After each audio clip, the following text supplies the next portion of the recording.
ಪ್ರಕರಣದಲ್ಲಿ ಇನ್ನೂ ಆತನ ಬಂಧನ ಆಗಿಲ್ಲ. ನೋಡೋಣ ಸರ್ಕಾರ ಏನ್ ಮಾಡುತ್ತೆ, ಚೀಫ್ ಸೆಕ್ರೆಟರಿಗೆ ಏನ್ ಮಾಡ್ತಾರಿಲ್ಲ.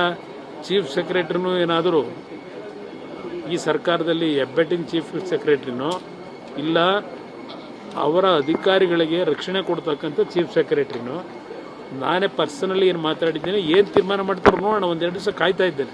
ಜೆಡಿಎಸ್ ನಿರ್ನಾಮ ಆಗಿದೆ ಮಾತನ್ನ ಪ್ರಿಯಾಂಕಾ ಖರ್ಗೆ ಅವರು ಹೇಳಿದ್ದಾರೆ. ನೀವು ರಾಜ್ಯ ರಾಜಕಾರಣ ಜೆಡಿಎಸ್ ಬಗ್ಗೆ ಚರ್ಚೆ ಪ್ರಿಯಾಂಕಾ ಖರ್ಗೆ ಅವರ ಸರ್ಟಿಫಿಕೇಟ್ ಬೇಕಿಲ್ಲ.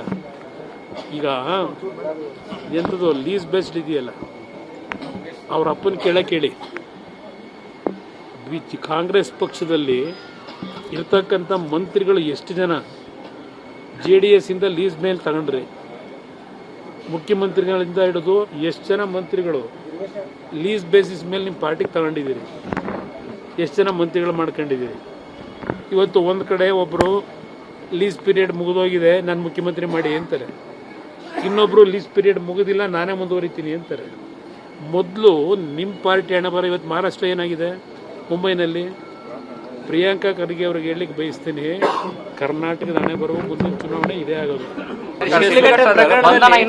ಪ್ರಕರಣದಲ್ಲಿ ಇನ್ನೂ ಆತನ ಬಂಧನ ಆಗಿಲ್ಲ. ನೋಡೋಣ ಸರ್ಕಾರ ಏನ್ ಮಾಡುತ್ತೆ, ಚೀಫ್ ಸೆಕ್ರೆಟರಿಗೆ ಏನ್ ಮಾಡ್ತಾರಿಲ್ಲ. ಚೀಫ್ ಸೆಕ್ರೆಟರಿನೂ ಏನಾದರೂ ಈ ಸರ್ಕಾರದಲ್ಲಿ ಹೆಬ್ಬೆಟ್ಟಿನ ಚೀಫ್ ಸೆಕ್ರೆಟರಿನೋ ಇಲ್ಲ ಅವರ ಅಧಿಕಾರಿಗಳಿಗೆ ರಕ್ಷಣೆ ಕೊಡ್ತಕ್ಕಂಥ ಚೀಫ್ ಸೆಕ್ರೆಟರಿನೋ ನಾನೇ ಪರ್ಸನಲಿ ಏನು ಮಾತಾಡಿದ್ದೇನೆ, ಏನು ತೀರ್ಮಾನ ಮಾಡ್ತಾರೋ ನೋಡೋಣ. ಒಂದೆರಡು ದಿವಸ ಕಾಯ್ತಾ ಇದ್ದೇನೆ. ಜೆಡಿಎಸ್ ನಿರ್ನಾಮ ಆಗಿದೆ ಮಾತನ್ನ ಪ್ರಿಯಾಂಕಾ ಖರ್ಗೆ ಅವರು ಹೇಳಿದ್ದಾರೆ. ನೀವು ರಾಜ್ಯ ರಾಜಕಾರಣ JDS ಬಗ್ಗೆ ಚರ್ಚೆ ಪ್ರಿಯಾಂಕಾ ಖರ್ಗೆ ಅವರ ಸರ್ಟಿಫಿಕೇಟ್ ಬೇಕಿಲ್ಲ. ಈಗ ಎಂಥದ್ದು ಲೀಸ್ ಬೇಸ್ಡ್ ಇದೆಯಲ್ಲ, ಅವ್ರ ಅಪ್ಪನ ಕೇಳಿ ಕಾಂಗ್ರೆಸ್ ಪಕ್ಷದಲ್ಲಿ ಇರ್ತಕ್ಕಂಥ ಮಂತ್ರಿಗಳು ಎಷ್ಟು ಜನ JDS ಇಂದ ಲೀಸ್ ಮೇಲೆ ತಗೊಂಡ್ರಿ, ಮುಖ್ಯಮಂತ್ರಿಗಳಿಂದ ಹಿಡಿದು ಎಷ್ಟು ಜನ ಮಂತ್ರಿಗಳು ಲೀಸ್ ಬೇಸಿಸ್ ಮೇಲೆ ನಿಮ್ಮ ಪಾರ್ಟಿಗೆ ತಗೊಂಡಿದ್ದೀರಿ, ಎಷ್ಟು ಜನ ಮಂತ್ರಿಗಳು ಮಾಡ್ಕೊಂಡಿದ್ದೀರಿ.